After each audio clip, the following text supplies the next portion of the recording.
Well, welcome back to another episode of the Empower Grief Journey podcast. I'm your host, Chris Mamone, and I'm an acceptance coach who helps people heal from grief, loss, and trauma to discover their self-acceptance and step into their personal power. This podcast is your dedicated space for healing, growth, and transformation.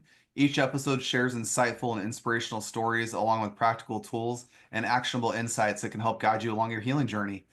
Today, I have a really awesome guest with us. Her name is Lisa Woolery. She's been in public relations executive position for 2 decades, and then she was thrown into being a widow without any kind of warning. And so we're going to go through her story today and hear about her journey on that. She's not ashamed of her many hot messes, as she calls it, but she has also gone through a lot of challenges rebuilding her life and the desolation of losing her husband. She shares her story with grit, humor, and raw honesty so that other widows know they don't have to be perfect in the face of grief. In her book, The Widow's Comeback, Lisa dives into money, abandonment, parenting tweens, dating, self forgiveness, and faith. She offers companionship and hope. She also lives in Kansas City, loving her two teenage daughters while chasing after her three rapscallion dogs. I have to hear about these dogs in a minute. And for fun, she travels the world playing pickleball and reads her cheetah print recliner. She also, by the way, just shared with me before we jumped on today that she went on a retreat and wrote 40,000 words recently. So, without further ado, Lisa, welcome to the podcast. Well, thanks for having me. I'm so glad to be here. Likewise, and we got to start with the dogs really quickly. Tell me a little bit about these little pups. Yes, well, I have two golden doors, which are half goldens, half labs. And then I have a Caribbean pot cake that I brought home from the Caribbean on a vacation. Um, Never have your kids volunteer while you're on vacation because I my kids volunteered at the animal shelter and then I ended up bringing one home. I hit a button. I'll edit Oh, that it's out. okay. Okay. Sorry about that. So Um, you said your children volunteered at the animal shelter down there? yes, so we went, actually, I was homeschooling my kids for a while after COVID, and we went to this remote Caribbean island to visit a girlfriend. And in the morning, we would do Woolery Family School. And then in the afternoon, my girlfriend and I would go off and do our thing. And then the kids were required to go and do an activity. And one of them was volunteer at the animal shelter. And then Katie fell in love with rum. And so we brought her home. And we lived at the time in Kansas, like about a half an hour from where I live now in Kansas City. And we had 4 acres. So it was perfect for the dogs. And then we moved here to the city and they're little rapscallions. They like are in a small yard now. But I walk them Aw, every day. So, and then they just all gather at my feet while I sit in my cheetah print recliner writing, I kind of love panting that. a little bit. I love that he's called Rum. I love that. Yes, well, we decided that that was the perfect Caribbean name and that we would keep it. Oh my God, that's amazing. The other two, though, are Twinkie and Cupcake. Oh my God. So you got three dogs. I love that. Yeah, it's a And lot. and Goldens and Labs have a lot of energy. Those are big Hmm. dog energies going Yes, on. but they're very good and very caring, and they're great pets. They're great family members. I love that. Man, well, Rum, though, thanks. she's a little bit like, "Arr." Got a little attitude going on. Yeah. Man, well, tell me a little bit about, you have a publication back or public relations background. How did you get into writing? Well, writing is like my jam. It's my thing. I was always good at it. I knew I was going to be a writer when in high school I used to like it was before like everyone had a PC in their house. I'd be typing and my sister would come in and go, "What are you doing?" I'm like, "I'm working on my report that's due in 2 months." But like I just loved to read and write like book reports and theses and papers. I always took like the AP English classes. So I then, got out into the world and was in public relations. And basically, what you do in public relations is you write and you learn how to write from different perspectives and for different people and that kind of thing. And it was just something that I really enjoyed. So I did it for 20 years. And then when my kids were about to hit middle school, I wanted to stay home with them, like the formative years, you know? So I quit working and was a stay-at-home mom. And that's when my whole family moved from Southern California to Kansas City area, which was my husband's hometown. And then 8 months later, he died. So if I could just do a little dead dad joke, like 8 months later, he died. What a jerk. Like he takes me out of my hometown to his hometown and then he dies.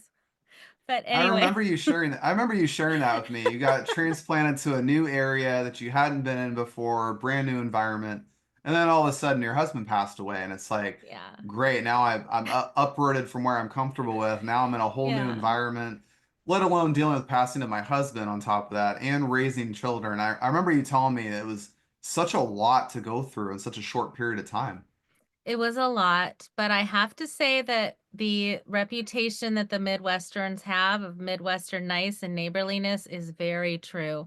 And our neighborhood just wrapped their arms around us and helped us in so many ways. So it made it doable to have like this new life without my husband. But also, kind of a blessing in all of that was that it was almost like it was a fresh start. You know, like I was sort of in a new place where it wasn't just riddled with memories of my husband, and outside of my neighborhood, people didn't know. Whereas in Southern California, where I had been forever, you know, it would have just been constant barrage of how are you doing? You know, what happened to Eric and all of these things. So it was a little bit of a fresh start, if that makes sense. Yeah, that makes sense. It's a beautiful thing. I remember you telling me the story when we first talked about just how everything transpired and going through that shift. Moving to a new place can be a very beautiful experience, but I'm really glad that you had that supportive community because that's a big part of grief that a lot of people sometimes feel very isolated with. They don't have a lot of Hmm. people there that hold space for them and allow the griever to communicate their needs or what they want to talk about at that point. Sometimes people that go through that kind of loss feel like, the world moves on, the world keeps going, but they're not quite ready to jump back on that conveyor belt, as I like to say. And sometimes we need a little bit more time to grieve. Um, Hmm. to have that supportive community that you had, that's powerful.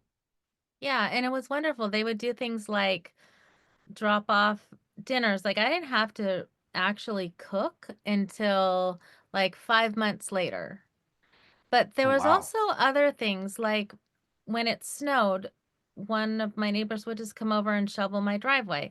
And he wouldn't even knock on the door and say, "Hey, look what I did." You know, he'd just do it and go. And whenever like a huge branch, because like I said, I have 4 acres, a lot of trees. Whenever a big branch would fall in my yard because of a storm or whatever, somebody would just come and take it away from me. And, you know, everyone just did little things. And it was really, really kind. So going through this grief process, you had to grieve your husband passing on your own, but you also had children in the mix of that. What was it like, being a parent that's going through their own grief process, but also having to be in that place of being strong for your children too, and kind of helping them navigate that grief experience or try to even process, what happened. Hmm. Well, I do remember the night after the evening that Eric died. I was sitting in my great room waiting for my best friend to arrive. She came that night from Phoenix. She flew in. And I just was sitting there in and out of widow fog and who knows what I was even doing. But I remember very clearly thinking I need to up my mom game. Like I don't have Eric here anymore to like pick up the slack 70% some weeks, you know. So so I decided that I was going to be a better mom and that I needed to, and that gave me like real purpose. So, you know, my husband's gone, but I need to be better. And so I just really tried hard. And I would, you know, I did things, I just tried to be more deliberate. And for example, I remember when I told my kids that I was going to sell my husband's car, this was the first time I really remember standing up to what I promised myself to be a better mom. My son in the back seat says, "Mom, you can't sell Dad's car because he promised that I would get it. Like that car goes Mm. off road, I want it." And I said, "Well, we're selling it. I'm the mom, that's it." And then I took a breath and I thought to myself, that's not how I'm going to act. Like, I need to be a better mom. So I said, "Why don't you want me to sell, the car?" And so we talked about it some more. And I said, "Well, what if selling the car means we can meet our goals better?" And we had two goals. One was that we didn't have to sell the house, and one was that I didn't have to go back to work. And so he was quiet for a minute and then he said, "Yeah, you're right." So I kind of saw from that experience that if I bring my kids in, it just makes for a better relationship. It makes for a better understanding for them because I didn't have the luxury of the two parents in the front seat making the decision and telling the kids, this is what we're doing. So I would bring my kids into it, and I still do. They're teenagers now, they're sophomore and junior. And when we have big things to do, I sometimes already have my decision made, but then I'll bring them in and we'll talk about it. When something's going wrong in their lives, they're being naughty, not getting good grades, whatever. I don't just berate them and put them on restriction. In fact, my kids have never been on restriction. I just bring them in and talk to them, and all at once, like, not all at once, all together we make our decision. And even last summer, we moved, and my kids were acting kind of bratty about it. And I'm like, you know what, you guys, you don't have a dad. I don't have a husband. We have no fallback. It's just me.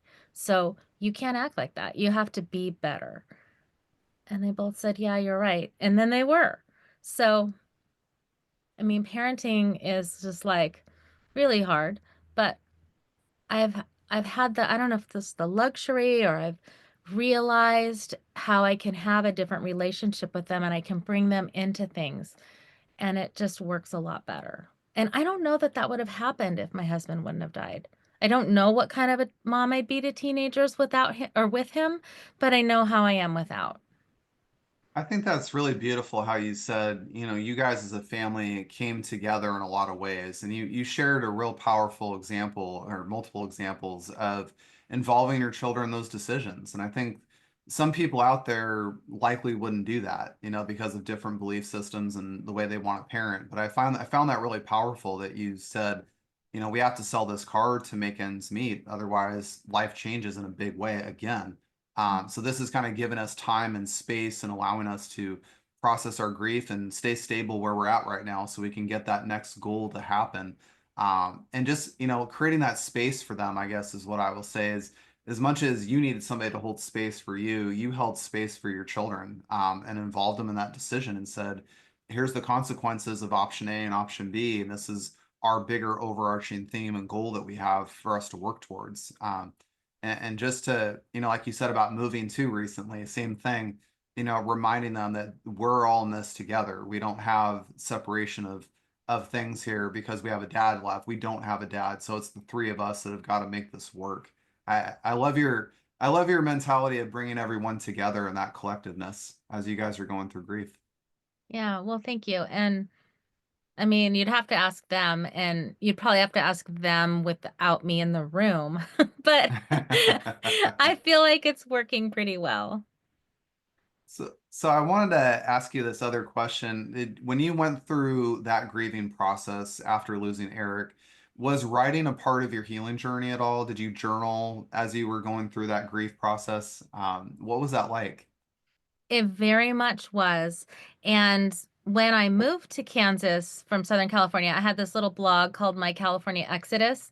And it was just like all the funny things, like driving in the snow, or at the time I drove a Porsche 911, like what it was like to be driving that with all I call them the BFTs, the big effing trucks, like all the guys in their pickup trucks, and like going too slow and like zipper merging, just like all the funny things that I was learning. And then Eric died, and and he was a politician. He actually was an elected official in Orange County, California, and he was super commuting.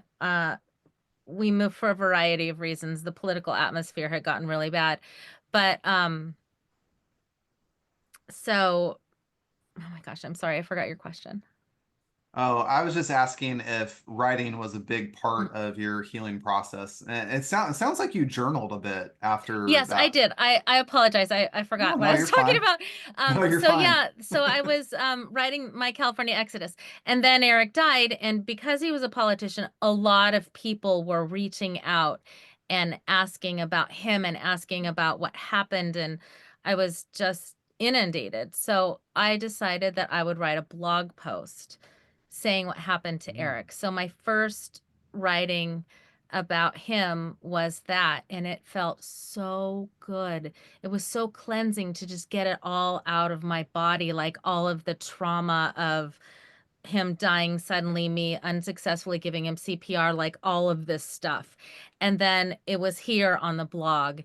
And so then I started writing about how we were doing, and I would write every Friday night. My kids would have friends spend the night, and I'd have a glass of wine, and I would just write about how we were dealing with grief. And if I could find something funny, like a way to twist it, and then I would post it, and that way a lot of friends and people who really cared about Eric could see how we were doing. And then eventually, some of those chapters and then other chapters that I created, that's what turned into my memoir, The Widow's Comeback. So, before we get to the widow's comeback section, because I do want to ask you about that, Mhm. what was a lot of the response you got from that blog post? I mean, it sounds like Eric was a pretty public figure, being in government. And did you guys get a lot of good commenting from that? Where there, I know on the political spectrum, there's always this extreme good and bad on whatever side of the aisle you sit on. What was Mhm. that reaction like after you put the post up? The that post was it was great. Like I got so many beautiful comments and cards in the mail and texts and all kinds of things. And most of all of the um responses were very positive, but I did do a post that's not doesn't exist online anymore unless someone has captured it. But it was called "Did the Board of Supervisors Kill Eric Woolery?" And I told some truth about some things that happened from my perspective, and I made it perfectly clear that these were my memories, and that was different. I got a lot of I got some pushback from that, and although it was read and shared like thousands of times, but I just felt like I needed to defend my husband, and I needed people to know that some of the rumors and some of the things that were swirling about weren't true. And I just wanted people to know what really happened. And I wanted people to remember how honorable he was. And so that post was up for a while, and it was in my book, but then I took it out, and maybe someday I'll do something with it, or maybe not. Maybe I achieved my purpose. It sounds like that was a really pivotal moment in your healing journey, and Mhm. I was curious about that because when we go online a lot on social media, I see people do it all day long, writing comments about personal experiences they've had, especially in the grief world of things. And I myself have been subjected to it as a lost parent. I've had people say pretty rude things to me and other lost parents that have lost children, and it's hard when you're going through that grief process because, like you said, you want to honor the one you lost. And in your case, you want to honor Eric. And I can't imagine in the political world, sometimes it's hard to tell what's true, what's not, because there's so many rumors that fly around or so many statements and comments that get made as to, what really is the truth and how do we even find out what that is. Um, that had to have been an additional layer of grief and working through that, trying to get your truth out there and, having it be received in the way in which it did.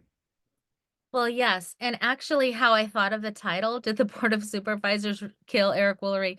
was because I had some deep contacts in Southern California, of course, because I lived there, but I practiced PR there for 20 years. So I had some very close friendships with some reporters and some people who worked in newsrooms, and I heard several times that people were saying that, not that anybody actually killed him, but the pressure that he was under from the board of supervisors contributed to his death. And when I heard that for like the fourth or the fifth time, it just really pissed me off. And so I just sat down and got out all of that anger that I had, and defended him, and just told the real story, and that was very healing for me. I love that for you because I think, a big topic we talk about in grief is anger. We talk about that a Mhm. lot because everybody goes through anger. And especially, I can't imagine losing a husband because I'm not there. I'm probably not part of my life journey, but we all experience loss in whatever way it might be. Some of us lose a husband, a wife, a child, a pet for that matter. Um, and when we go through that loss, anger is part of that journey. Anger is the part of Mhm. us that I always say loves us the most. It's the part that says, I need to be seen and heard and understood right now. And I think that you expressing that, having that anger feeling led you to just saying, I need to get my truth out. I need to be heard. And you went to set the record straight. And I Yeah. really applaud that you use that anger in a way to set the story straight and just really try to shatter the rumor mill going on that was just saying things that weren't true. So Oh, I honor well, you thank for you. allowing your anger to guide you on a healing path. Thank you. And while we're talking about anger, I want to say, because I know that your listeners are all dealing with different kinds of grief and loss, that I I just want to say that it's okay to be angry at the one that you lose. And I know that a lot of people feel like that's like sort of a sin or a taboo or wrong, but it's okay. And like all the emotions that you have are okay. It's what could be bad is what you do with the emotions. So I remember actually thinking to myself, why am I not mad at Eric? Why haven't I been mad at Eric? And then it came. And it came a couple of ways. One is that months after he died, his office finally packed up his all of his belongings, and then they called me and said, "We're gonna ship them to you." And my husband was a total pack rat, and I'm a minimalist. And I should have been a little more curious about like how many packages are coming, and over the course of 4 days, I got huge boxes delivered, and they put it in the zone where the puppies were. And Oh so my no. puppies like attacked one of the boxes, and there was just stuff all over my yard. And I came outside and I grabbed the dogs and I put them in their kennels, and then I came out to clean it up, and I had like the most epic meltdown right there in my front yard. Like who knows who saw it or heard it. Like I mean, I was yelling, and I'm like, I won't even say the things that I said. And then the other thing that I was angry about, and I still get a little mad sometimes, is that, like, I know he didn't choose to leave me, and that if he had a choice, he wouldn't have left. But sometimes I get so mad that he left me with everything, like in charge of the household, in charge of the dogs, in charge of the kids, and all the paperwork and all of the things. And I get mad at him still sometimes, but I just let myself be mad and I get my angst out. Sometimes I take a walk or I'll go jogging. And then when I'm done, I'm not mad anymore. And I know that feeling could be scary, like, oh my gosh, if I'm mad at him, does that mean that I didn't love him? Well, no, it's just the same as when he was alive. I used to get really mad at him. And then I wasn't mad anymore. So I think that's a part of the journey. It's a big part of the journey. And I'm glad you shared that part of your anger because that's something that a lot of people in society have labeled anger as this really bad, negative thing. Only bad things come of it. But in the grief world, anger is a big part of that journey. And it's one, by the way, not to ignore or push under the carpet or say, I can't feel angry, Mhm. because you deny yourself your own emotions. You deny yourself your grief process. I always say grief and anger is love with nowhere to go. I remember Mhm. I had the unpleasant situation of watching my grandfather die in my arms back in 2020, and that was my first experience watching that. And I was angry, like you said. I was really mad. I was like, "How can you leave me with this? How can you leave right now?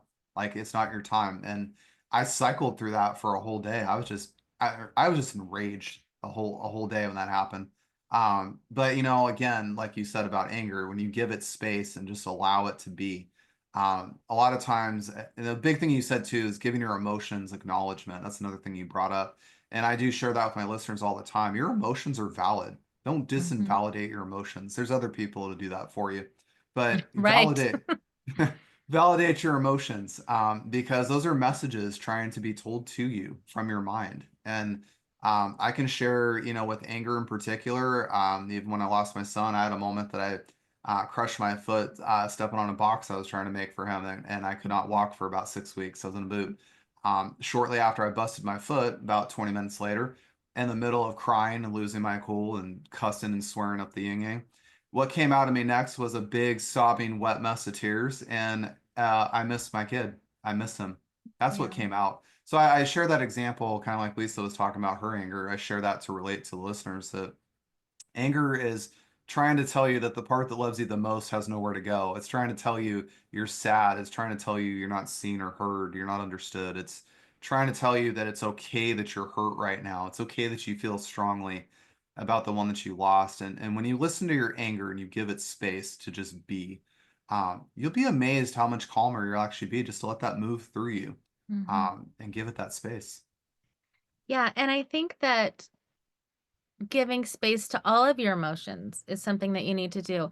And I know that I run into widows or I read something on some of my widow um chat groups and stuff about, oh, I'm trying so hard not to cry. No. Cry. Like Mhm. what your emotions are, like get it out. I don't care if you're in Target. Like one time this lady walked up to me in Target and she's like, "Oh my gosh, why are you crying? Are you okay, dear?" And I said, "My husband died." And she's like backed away. But but that's okay. Like just cry. And the only time I would say that you have to hold it in is not for your kids. It's not because of where you are. You might be embarrassed. The only time to hold it in is when you're not in a place with safe people. Like if you're not in a place where people are going to support you, then hold it in. But no, if any other time, let it out because you have to, like, you have so much bottled up inside of you, and that is your grief. And each time you have some sort of an emotional episode, you're getting the grief out, and that's how you heal. That's powerful what you just said because a lot of people like you, I'm glad you gave that example of the lady in Target. Grief makes people Poor uncomfortable. lady. I mean, I feel, we don't know how to react to that. It's when you tell somebody my husband died or my kid died, the first thing they're going is, "Whoa, like that's a lot." Like Oh, I wow. I don't. thought maybe they didn't have the kind of toothpaste you like. I didn't know we were gonna go here. Exactly.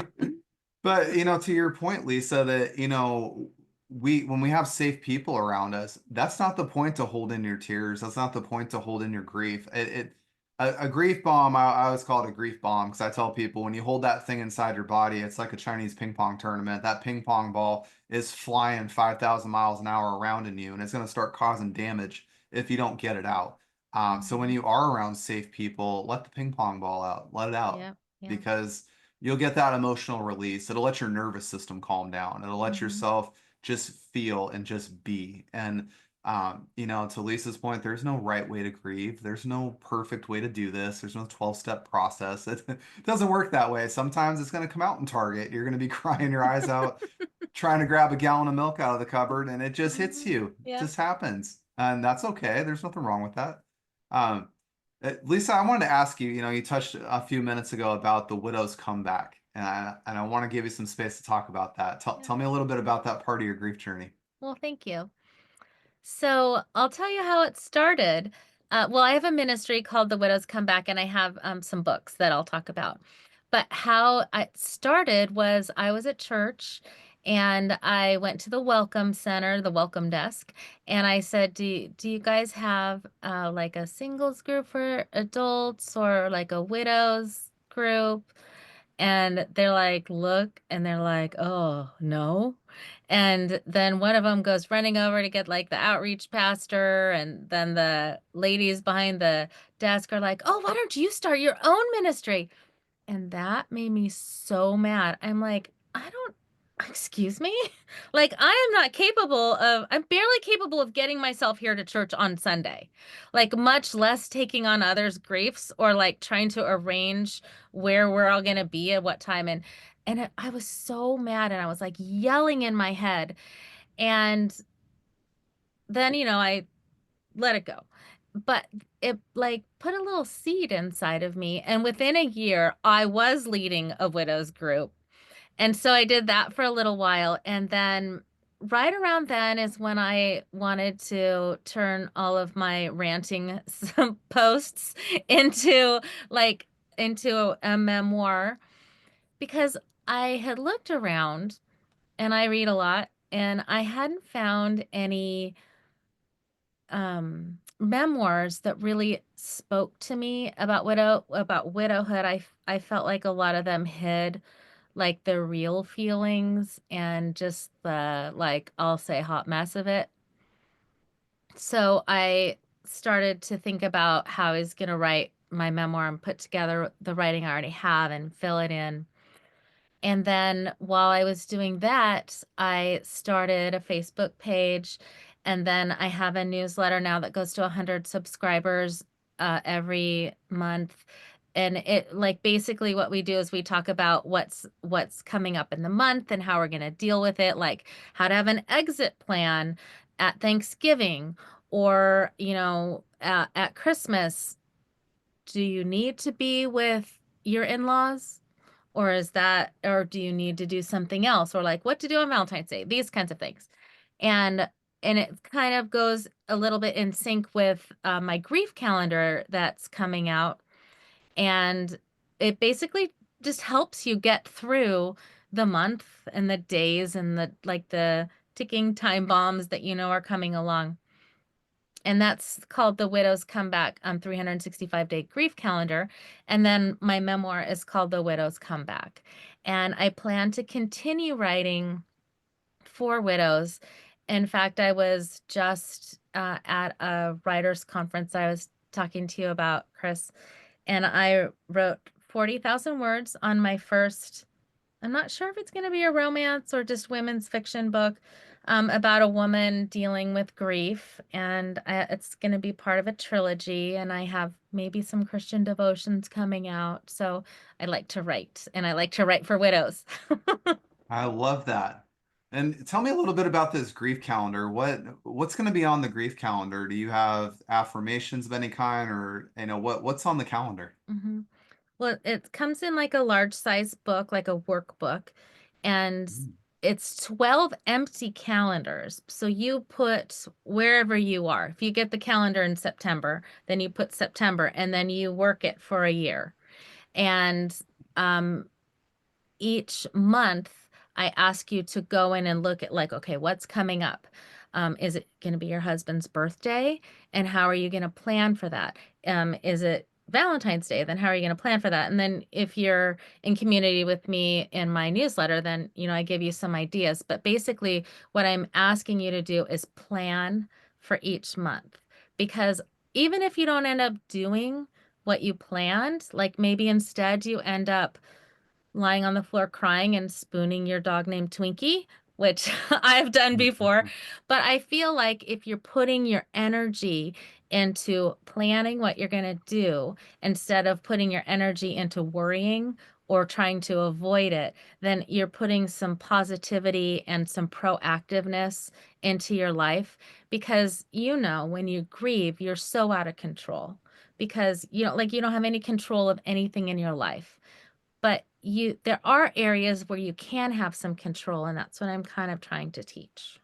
And then I in addition to that, there's some exercises that you can do that sort of help you in your grief process.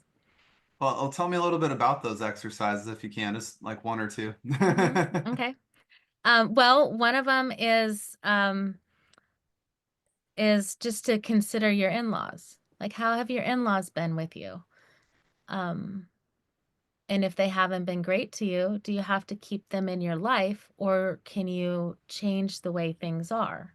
One of them is to write a letter to somebody who you're mad at. So it's just so what I'm trying to do is help you identify things that you might not want to identify because it's not like I don't know, politically correct, not politically, but like socially correct or whatever to like think about your in-laws like that. But in the grieving process, things change. And how can you again like get some power back into your life and consider some things that might help you in your journey and help you find space for peace? I really love that about your journal because as a griever, when we go through that big grief, especially, right after a loss, you and I have experienced that multiple times. Mhm, We don't feel very in control of ourselves. And it's mhm, because our nervous system, number one, gets out of whack because what we thought was happening in life is now something completely new, completely different. And we're having to, it's almost like if you took a jigsaw puzzle box and just like shot it all over the room, and now you're picking up the pieces trying to figure out how's this going to go together. yeah. That's number one. But number two, we're emotionally vulnerable. There's so much going through our mind that we just don't feel like we have control in our life, and it takes a lot of effort. And I know some people think I'm crazy for saying this, but I'm not. It takes a lot of effort to get out of bed some days. It takes a lot of effort just to take a shower once a day. It takes a lot of Mhm, effort to go out to the grocery store, and just even say the words hi to somebody. That can be really challenging as you're going through grief. And so I, mhm, I love that your calendar gives people those prompts that may not be socially correct, so to speak, as you said, but it's there to prompt you to say, if there's things in your life that are not working, things are not serving you anymore, let's bring that to the surface. And you were reminding me of my phrase I use in coaching a lot of have to. I hear people all the time say, mhm, well, I have to spend time with this family member. Well, I have to go over here and do this. 9 times out of 10, you don't have to. You're telling yourself you have to because you're conditioned to think that way. But I yes. love I love that your calendar is helping people break that conditioning and step into control of themselves to say, I get to decide if I want to spend time with my in-laws or not. I get to Mhm. decide if I want to do this or not. Giving them those small prompts, I think, to take control back in their life is a very, very powerful tool in the middle of the grief process. Yes. Well, I hope that that's what people can take from it. So when does the Widow's Comeback come out? Well, just before I got on with you, I peeked and my ebook is out, but everything should drop and be live tomorrow, which is April 11th, 2025. Oh, that's awesome. I Yeah. love that. Yeah. Man. And I was going to ask you, how long did it take you to put the book together? Was that a multi-year process for Oh, you yeah. or? Yeah. Because I didn't even know I was writing a book at first. So probably about year two, maybe toward the end of the year, my aunt, my dear aunt, who I love so much, had been reading my posts and she's like, you could maybe do a memoir. And I was like, what? And then I went on my first outing, like overnight thing after Eric died, and I went to a yoga retreat and a memoirist was speaking. Her name is Danny Shapiro. And it just sort of happened. And I was like, huh. And then I sort of started thinking that way, but probably mid-year, third year after Eric died, I really got serious about it and I started to like I joined a memoir critique group and I just really took it apart and decided which chapters I was going to use and which I wasn't, and like where I needed to fill in. And I hired a developmental editor who helped me like develop it into a story. So memoirs read quite a lot like a fictional novel, they have like a story arc and characters and that kind of thing. And so I worked on it for a couple of years and then I was really ready to publish it last year, but I got scared, and I got some feedback from somebody who's not very nice about being so truthful in the book because I literally wrote a chapter on the lowest possible moment of my life, but I kinda made it funny, and she did not get that, and so she gave me some, like, really negative feedback, and that's, like, really scared me. So instead of publishing my book, I moved. But and then I just Well, needed to let it sit, and I needed to heal and become more confident. Like, just as each 6 months goes by, I heal a little more and I get a little more confident. And so now I'm ready. I'm ready to say like, "Well, I'm sorry you didn't like me at my lowest point, but like, why did I let her read the book? She's a memoirist, but not a widow. So she didn't mm, necessarily understand that I needed to put this in the book because your memoir is the truth. But I'm telling my truth for widows. So they know like what a hot mess my life was like at times because theirs is too. It's completely out of control and it's okay. Like, I'm yeah. okay now. In fact, I'm like a super better, like, happy version of me, and they're gonna get there too. But I don't ever want a widow to feel ashamed of something that she's done or that something is not correctable if she feels like she's made a mistake. I mean, I just really feel like mistakes are just growth opportunities. And Mhm. and so that I guess that was my mistake and growth opportunity to let this memoirist read it rather than a widow. Well, I think you hit on something really I get pretty passionate about in the grief space that I'm in, and that's there's always going to be people out there that are going to say very negative things. And Mhm, something that I've learned on the grief journey is that people can only resonate with you to the level of experience they have in life. mhm. And when we go to people that have not lost a husband, they really are not going to get it to the level that somebody who has gone that path, walked that journey is going to understand and comprehend. And what I do encourage people to do, and I'm glad you're building your confidence, by the way, because I felt empowered to tell you to walk that path and speak your truth as it is, Mm. because I don't feel like our truth should be squashed or hidden or suppressed, for lack of a better term, because when we start doing that, what we're really giving power to is somebody else that is really uncomfortable by our grief. And that's something I have a hard time putting in words. I'm trying not to ramble on my podcast about this, but oftentimes we suppress our emotions, we suppress who we are, we suppress our truth and our story, our experience, because it makes other people uncomfortable. And what really is sad about that, by the way, is that a lot of times people suppress that story that needs to be shared. And I know that you may have shared that story in a different light, but at the end of the day, it doesn't matter what Chris thinks. It doesn't matter what the memoir lady thinks about. It really doesn't matter what anybody else thinks. It's Lisa's story. It's Lisa's experience. And nobody can take that away from her. Nobody can because it happened to be her experience.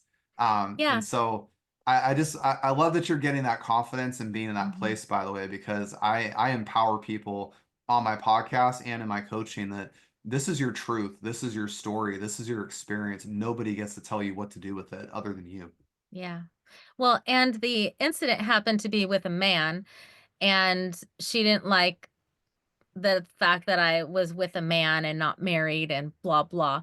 But, like, just a little juicy tidbit to throw out, like, my book is a little juicy and a little spicy in a couple of areas, but, it was really easy for her to judge me like that when she got to go home and cuddle up to her husband that she has had for the last 30 years. Like, she doesn't get it at all. Like, I was Yeah. looking for, like, love and purpose and all that I lost with Eric, like and that's part of my journey too, is that I learned, like, that a man isn't gonna solve my widowhood for me.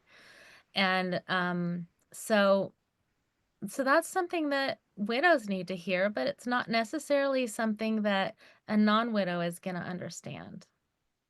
Well, that's like in the lost community of parents that I'm a part of, and I always say it's the club I don't want to be part of, but here I Mhm.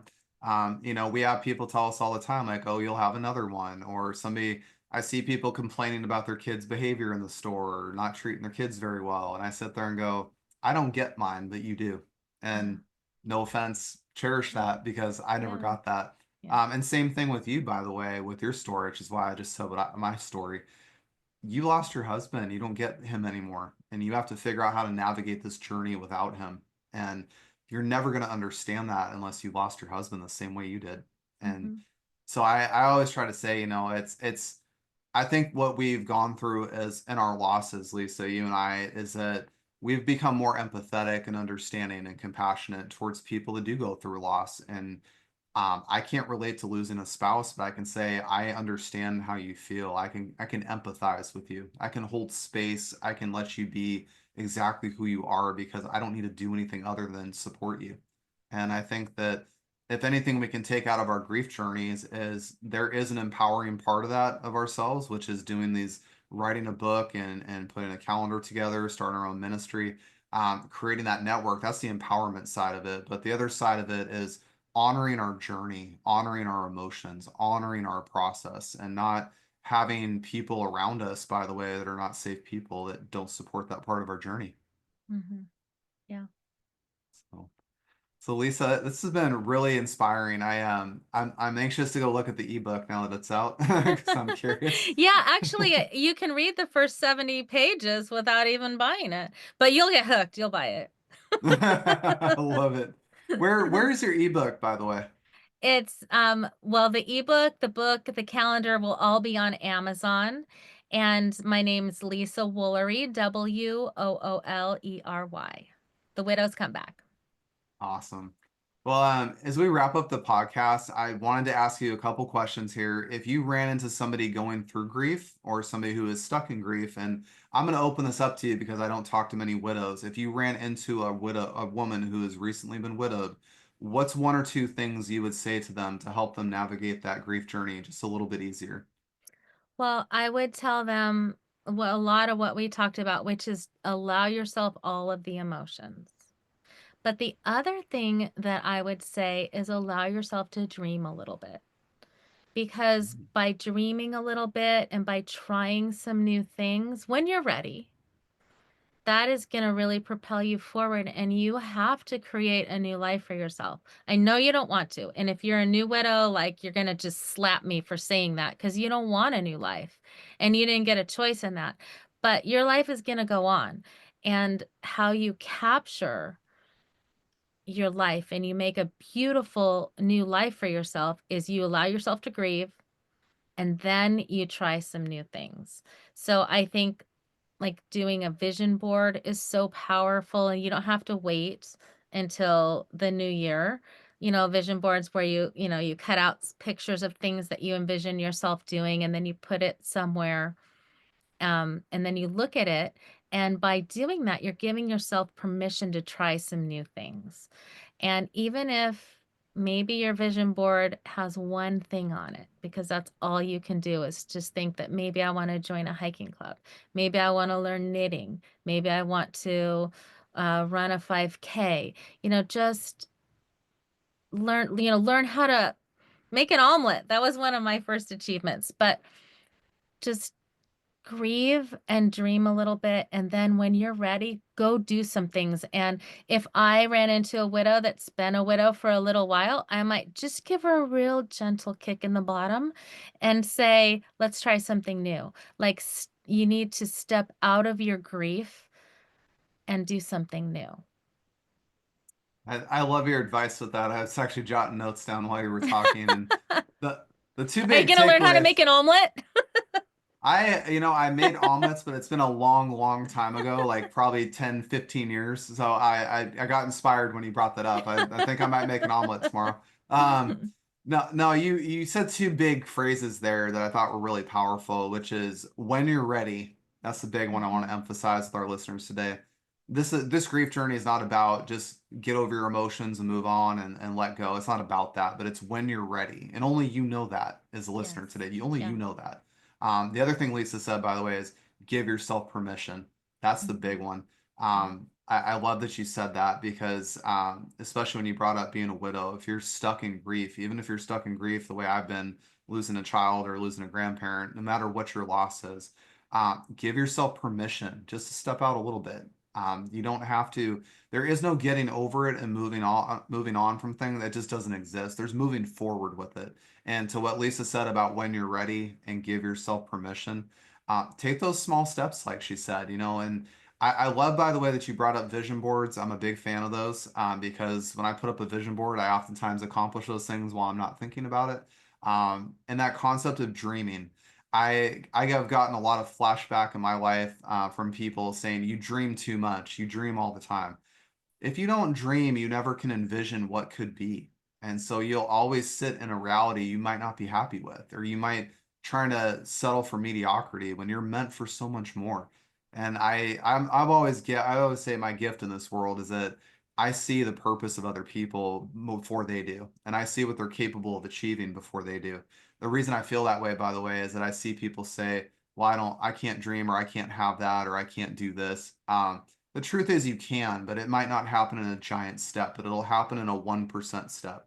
And if you take those 1% every day, you can be 37% better in a year, and 37% is a hell of a lot better than zero. Um, Yes. And each little thing that you try, like, you don't have to ever go back if you go to the hiking club and everyone's a jerk, or you have, I don't know, you're allergic to the outdoors or something, but you try it and that gives you a little boost of confidence. And each time you do it, you get a little more and a little more and a little more. And then pretty soon you're kind of happy. Like you're happy yeah, again. well, it's because you gave yourself permission, back to what you said. You gave yourself Mhm. permission to say, I like this or I don't like this. For me, for example, I don't like mushrooms. Can't stand them. The smell, the texture, just not a good thing.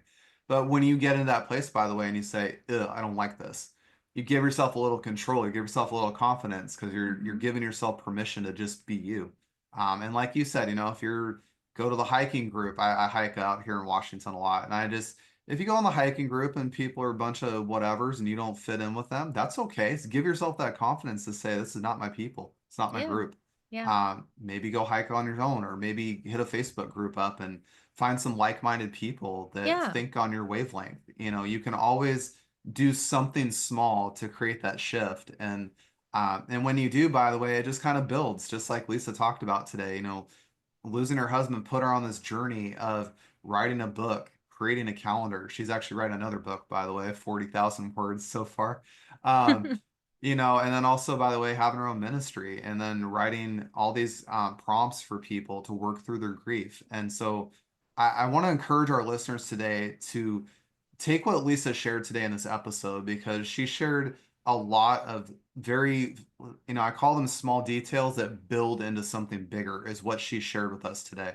These little small steps you take, giving yourself space to hold emotions, giving yourself permission just to feel, give yourself permission to try and do and dream. All those things, by the way, when they're small and you compound them on top of things, they get very, very big. And you can go out there and do very big things with your grief because of exactly what she shared today. So, Lisa, I just want to thank you so much for sharing your empowered grief journey with us today and sharing with us the steps we can take to navigate our grief and turn it into something beautiful. Well, thank you. I'm so glad I got to come and chat with you. Well, I may have to have you back for another episode after the books come out. Mhm. Would love it. So, well, I want to thank all of our listeners for joining Lisa and I today on this episode of the Empowered Grief Journey podcast. If this episode resonated with you, please share it with somebody you know who could benefit from Lisa's story. For more episodes that are designed to empower you and support you during your grief journey, visit empoweredgriefjourney.com and subscribe to this podcast. You can find us on Apple and Spotify. The Empowered Grief Journey is all about honoring your journey, embracing your emotions, and finding strength in your own time. You are never alone on this journey, and together we can navigate grief with courage and compassion. Until next time, be kind to yourself and take your grief journey one step at a time.